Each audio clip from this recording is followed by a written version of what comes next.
In this video I show you everything about locked and unlocked objects on Collaboard. By locked objects, no one can move or change your content. I have already added a shape with a gray background. When I select this frame now, I see the menu. Using the three dots, I can lock the shape. When the shape is locked, it can't be moved or edited. If you click on the frame now, you have a selection menu here.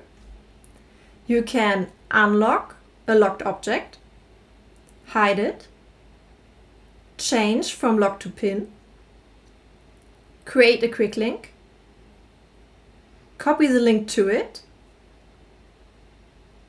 use the link to function, export the selection and duplicate it.